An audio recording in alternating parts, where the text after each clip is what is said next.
Well, to know more information on this, we have Mr. Shankar, teacher. Hello, Mr. Shankar. Thank you so much for joining us on live. Yes, good afternoon. Good afternoon. Thank you so much for joining us on live, Mr. Shankar. Well, Mr. Shankar, I would like to ask you, firstly, I would like to ask you, how do you manage online classes with students? See, it's certainly becoming a big challenge for teachers Right. to take up online classes at times and to conduct online classes, because many of the times now the students are not used to this kind of a format, Right. and it is taking time for them to adjust to this new format of taking online classes. We are certainly trying our best to see to that the student understands and grasp what we are saying and what we are teaching. Right. Now it is not the same scenario what it used to be earlier, when Right. you used to see that the students each and everyone and whether they are following it or not. Now Right. it's becoming very difficult for us to keep an eye on all the 40 or 50 students in the class at one go, and to see that they are following the class, they are sitting attentively, they are making notes of what they are saying. Right. So yes, we're trying out all options and all means of to see to that the student first of all comes to the online class very regularly, Right. and more importantly is attentive in the class and make notes of it, so that that's helpful for him for future references, and that will even help him in the projects and assignments what is he'll be taking up in the coming days ahead. So yes, it's become difficult at times also to adjust to the new format. Most of the students were not really used to or were not aware of this type of online type of learning and teaching as well. So this is certainly a new concept, but yes, the teachers are trying their best to see to that the students follow the class, and we even tried different methods of teaching as well, apart from the virtual class we used to take earlier. So yes, it's a new mode, it's a new challenge, and yes, we are trying to do our best to see to that the students not missed out in any of the classes, and more importantly, doesn't miss out this year. No? Right. Also, Mr. Shankar, I would like to ask you, well, in these virtual classrooms, how do you create a community among the students? I know it's really difficult, to create a community in a virtual classroom, but how do you create it? See, we make a group of 4 to 5 students in a group, or maybe 8 students, and we give them a task what they have to do it, Right. discussing among themselves. This certainly will see to that they develop the skills of leadership. More Right. importantly, the way they come out with their own thoughts. So this particular thing of having a group kind of a discussion has also been taken up at times in a week once at least. So this Right. will help them. I'm sure you're asking me about this group discussion, right? Or your Right, question right. was something Exactly. else? I was actually asking you about that. Okay. So yes, so this kind of group discussion will certainly see to that the leadership qualities developed in a student. He comes out with his own thoughts and ideas, and more importantly, how he expresses them. So what will happen most of the time, students know what to communicate, but they really don't have the ability at times to express it in a proper way. So all these things. So if this kind of workshop or this kind of class is conducted, the Right. fear factor also will come out, and Right. tomorrow they will be able to speak in front of thousands of people as well. So this particular exercise of having a group discussion or a topic has been given so that everyone speaks about it.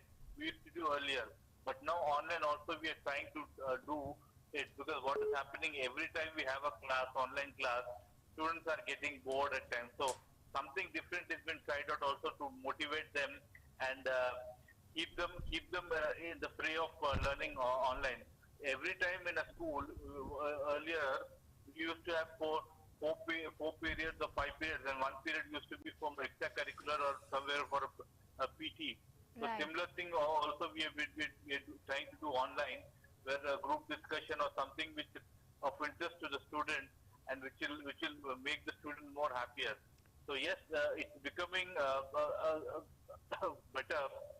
As per the need of the hour, online teaching has become a necessity now, and we are certainly try to do our best and follow the best pattern to teach the students.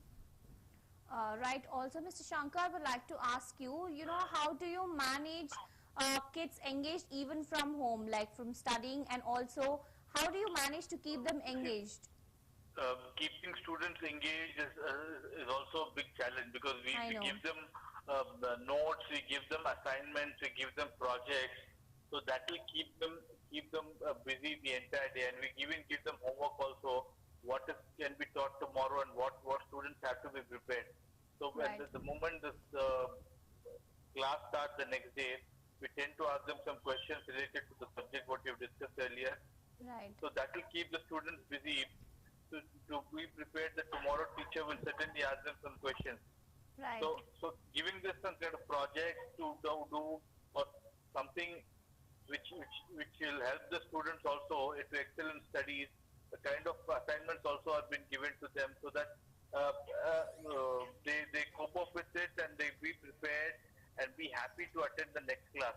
And Right. more importantly, like we keep the class interesting as well. Otherwise, once the class uh, starts to become boring or uninteresting, Right. the students tend to like log out at times. We have seen that as well. Right. And more importantly, keep a tab on students. Keep asking them what will happen. We had incidences where students logged in the class, and they literally slept. Right. They were not attentive, and some have disappeared from the class. Right. So, but at the moment they log in, we have certain students logging in with the name, ID.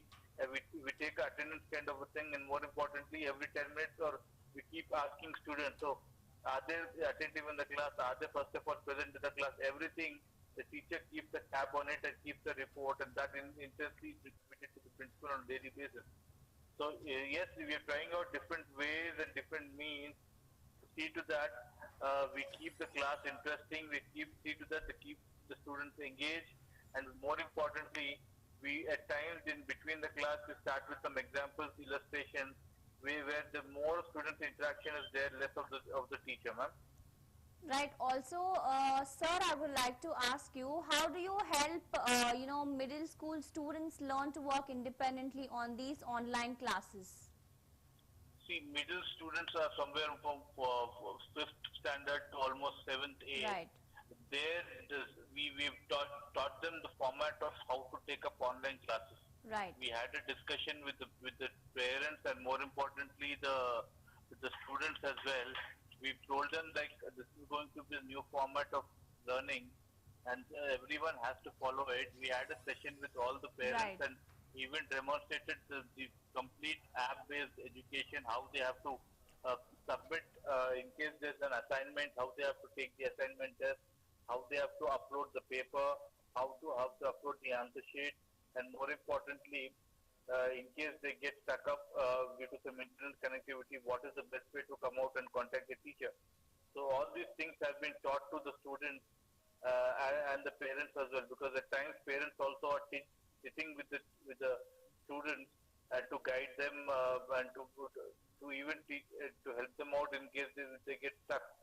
So yes, the complete detailing has been given to them, and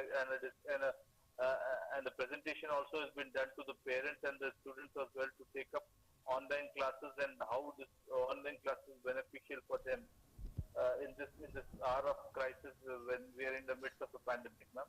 Right. Also, Mr. Shankar, I would like to ask you, how do you teach drama? Like, if it's English, you need to teach drama, and if it's history, you need, it is completely different. You can't teach it, right? How do you teach drama and, history in this distance learning, in this virtual classes? How do you manage to, teach English, them?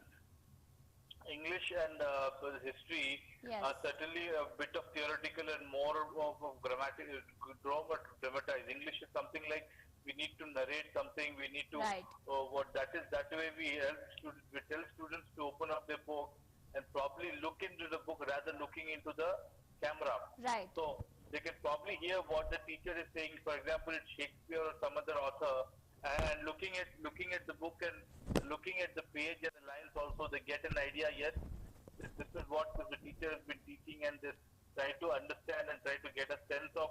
Yeah, we're talking about Shakespeare. We're talking about Wordsworth, who was the author we are talking about. Right. That will give them the sense, because if they look certainly they won't be able to have an idea and won't be able to grasp what the teacher is saying. So ideally we tell them for English and history to keep the textbook or the required book in front of them, open up the book and look at the lines what we are teaching or what we are talking about.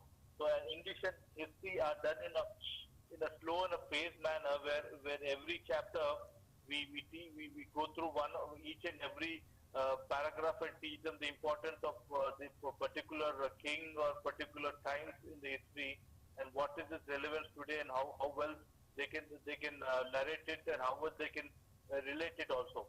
So that is kind of illustrations and examples we give in history to get a sense of what was the earlier times and what are the current times and how well can we, for example, is a railway station named by a king in North India.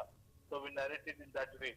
A similar kind of road has been named by one of the kings in the national capital Delhi, Aurangzeb Road. So we narrate it in that way. We relate to that. The people get an idea. People get a sense. Same goes with English also. When you talk about Sherlock Holmes, Right. there's something called Trafalgar Square in the UK, London. So Right. we narrate it to that place, and there's a place still existing in UK. So something of that kind of thing. Students also go on the Google and check out whether the place is still in the books only. So all these things help us to make students understand whether it be English, whether it be history, or anything related to science as well. So in science, in particular, we give them graphical presentations on the board, or draw them, ask them again to keep the textbook or the book relevant in front of them so that they have a sense of what the teacher is saying. So, Mr. Shankar, I would like to ask you, well, how do you choose words that motivate students during these online classes? You know, it's been like so many months that you keep teaching in this online classes. Well, they get bored, right? How do you motivate students during these online classes?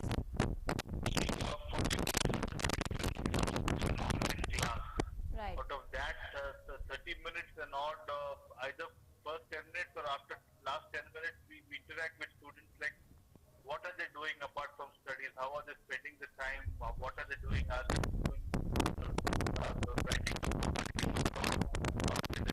painting of their hobbies, interact with each and every student in the time frame.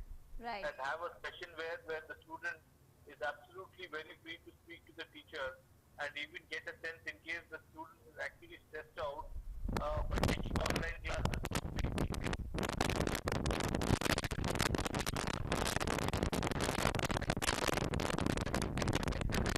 Online classes, or what best the teacher can do to see to that the student is more happier attending the class. You see, if the student is not happy attending the class, there is no point even if we teach him for a month or a year, he won't be able to have the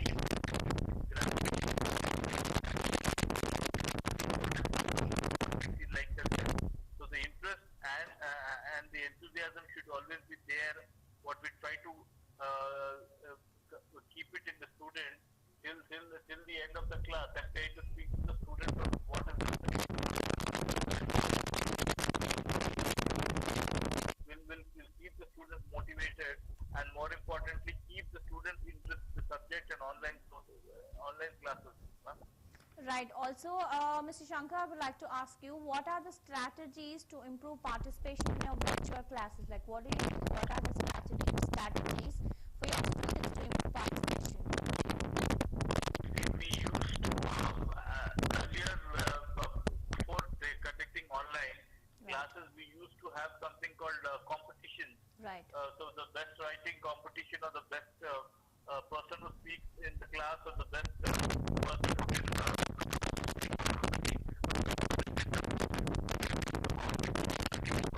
online session as well. In terms of the person who's more attentive, the person who's at times more accurate in giving answers, something of that. These kind of things are again incorporated here to keep the students motivated and keep the students interactive. And now we want earlier you have to sit in a particular place in the class in front of the teacher and take the class. Now it's like anywhere you sit in, log in and you start taking the class. So we these things, we even give participation certificates in these centers.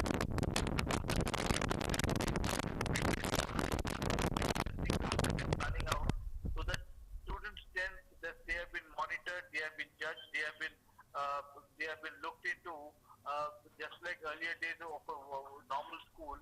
That the similar things have been done here also, so that they have been appreciated.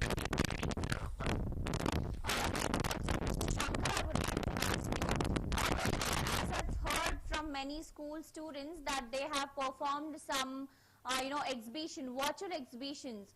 What do you have to say on this? And have your school also performed any virtual exhibitions like other schools, just to entertain people, just to entertain the students?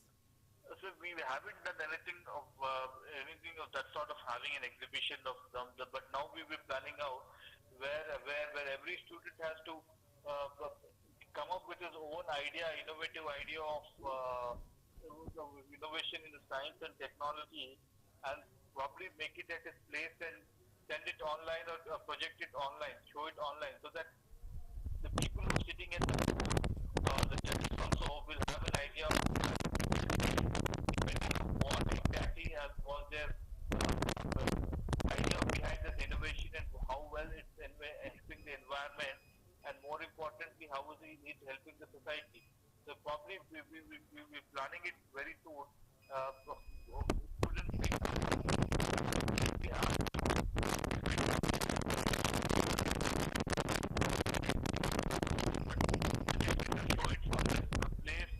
from the resident through online to get a sense of it. So the judges, the people who are actually looking into that and judge who's the best student who's going to the best project to get it analyzed to the intention motivation of the motivated him to make this project. So we're planning out certain things in the days ahead, because we just started the online class very recently, and in the days ahead we will certainly plan all these things online.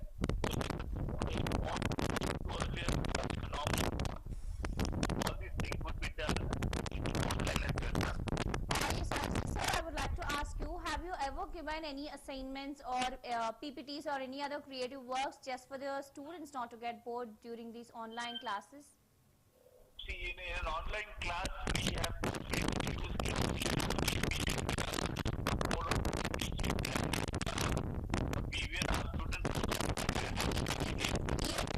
so that the students shouldn't get bored with these online classes. Have you ever?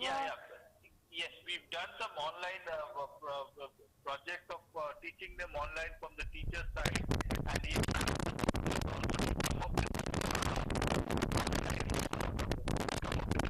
presentation. Right. They were being asked to do the task. How would they do it?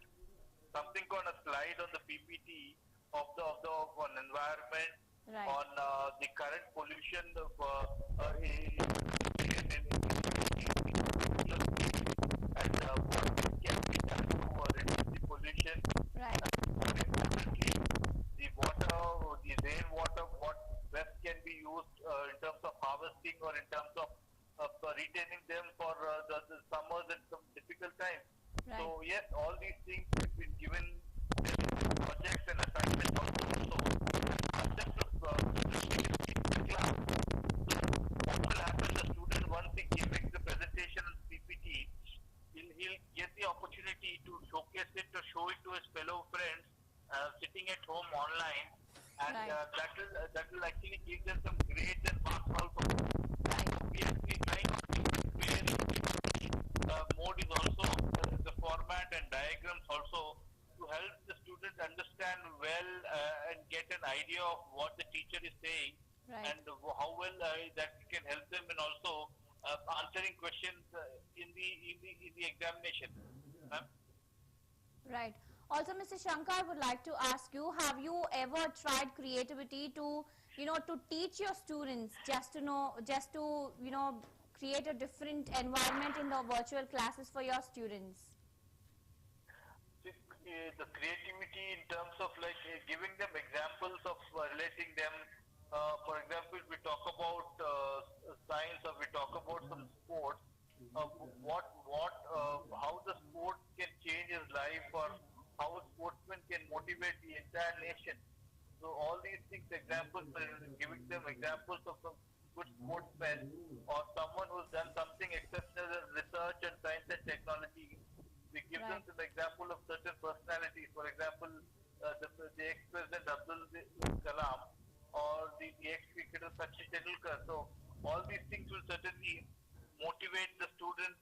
help them carve a niche for themselves if they plan out to do something in their respective fields. So how these people have become great personalities and what was their contribution to the country and in the particular field. So all these things have been taught in the virtual class along with the classroom. For example, if we have a lesson something in science or something in English, it talks about a sportsman. We narrate it to some of the sportsmen like a hockey player, Gyan Chand, or maybe Sachin Tendulkar or some of the sportsmen who's done exceptionally well in the field and got laurels to the country. Right. So certainly the students would be relating to the particular personality then when reading the particular chapter or going to the subject chapter. So this will certainly help them to relate to the particular personality and more importantly help them in thinking that they can also do something for the country and something for the sports as well, ma'am. Also, Mr. Shankar, I would like to ask you, have you ever come across any mischievous students? Because when I was talking to one of the teacher, well, she told me while, getting through these virtual classes, there was one student who was disturbing that particular teacher, like playing some background music or something like that. Well, have you ever come across such things, Mr. Shankar? See, initial days after the lockdown where we got because it's really difficult for the teachers to manage students in these virtual classes, right? You can't even tell them, or they can just walk out from the virtual classes, right? It's really difficult to manage such students in virtual classes. How do you manage, or have you come across such students? See, initially when we started this the format and we got this go ahead to conduct classes online, right? It was a very tough task for the teachers because many a times the students logged in. Certainly we couldn't praise them whether they are there, they were present in the class. It's only initially when they logged in and they were seen by the teacher. After that, it's completely they disappear. Probably they put some other picture or probably they mute the audio and they're not in the class. So yes, it was difficult because how many students are present at a particular class and how many actually present in between in the mid of the class, we're not sure. After 10-15 minutes in a class of 40 minutes, we really find half of the class disappearing or maybe 1/4 of the class getting disappearing. Not present online, they are present, but the audio is muted or they put some of the picture and disappear from the class. So all these things we have gone through, and now the school management has decided that the attendance should be taken when the students log in and after the class is over. So that will give us an idea of the student is present all through the class, and in between the class also the teacher calls the names and keeps asking questions. And now in this online format we know how many students have logged in. We can virtually see each and every student logging in with their IDs and we can see them physically. In case is not present physically, it's understood is not present in the class. Same goes for the time of taking the exam as the written test or the internal exams as well. If once the student logs in, downloads the question paper, if it's not been visible, because there might be chances that is looking at the book and writing the answers. So we always tend to tell them that open up the camera so that we can see the student writing the exam in front of our eyes. Huh? Right. Also, Mr. Shankar, I would like to ask you, well, usually, in the normal classrooms, we punish students, right? Well, in these virtual classes, how do you punish your students? It is really difficult to punish them, right? See, this punishment in the sense we call the names and we warn them. If not, if they're still not listening to us properly, we write down the names and give it to the principal. The principal or the class teacher would call up the particular student and speak to his parents, and appropriate action would be taken in case he's not attending the class, is not attentive in the class, and is bound to do some mischief. So the teacher's responsibility is to warn the students, and if he doesn't listen again, then they take up the names and pass it on to the class teacher or the principal, and the principal or the class teacher calls up the student and speaks to him and his parents. If not further, certainly then some strict action has to be taken which might lead to the investigation. department from the school. So yes, the rules, the regulations, the punishment is also the same what it used to be earlier. Only thing physically you can't really what you call do something, but yes, you can call up the student and find out what happened and why is he not attentive and what is the motive behind this that. So that kind of things is already been done. We even had instances where students were not allowed to attend online classes because of the behavior for some of few days. Something got debarred from the class for 4 weeks or 1 week, something of that I thought also has been done, depending on the child's behavior in the class. Right. Also, sir, I would like to ask you, as you told that punishment would be in such a way that calling out their names and, telling a word to them. Well, when you do such things, have your students any by chance, have they left the meeting or have they left the class right there? See, some students have left, but we've asked the reason. So some really unmute the audio or come back after a few minutes. So it is bound because once the student has been called in front of his friends or the classmate is bound to get disturbed or bound to even cry as time. So we keep the option open. Like we don't we see to that we don't really take out his name. We only tell that let it be attentive particular student's name. We ask him to be attentive or sit properly in the class. So once he is not listening to us and disappears from the class or tries to do something mischievous, then we probably call his name or even give his name to the principal, and the principal would speak to him and find out what is happening and why his behavior changed suddenly. Right. Well, Mr. Shankar, thank you so much for joining us on live, Mr. Shankar, in spite of your back-to-back online classes. Thank you so much. Thank you.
schools, students are not required to disclose details about their personal lives to their peers, but some of this privacy is lost in video-based classrooms.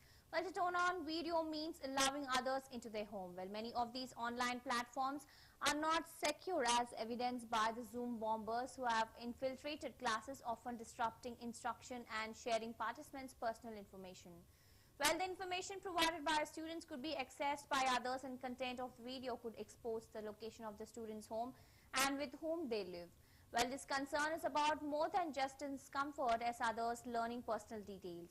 Well, some students exposing this information can endanger their lives or families. For example, 1 in 15 children are exposed to intimate partner violence each year, and some may be fleeing abusive situations. Additionally, there are an estimated 3.2 million undocumented children and young adults in the US, and many more children who live with undocumented relatives. Online video risk is exposing this information to authorities. With the development of sophisticated facial recognition software, these concerns are amplified, but especially when branches of law enforcement haven't have access to this technology.